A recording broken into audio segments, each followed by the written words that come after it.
ఏసు తల్లి పేరేంటి? ఏసు తల్లి పేరేంటి?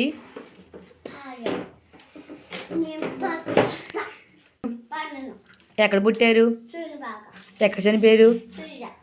ఏసు తల్లి ఏసేకి కొండ మీద బాబు ఏం తీసుకొచ్చి ఇచ్చారు? బాబు ఏం తీసుకొచ్చి ఇచ్చారు?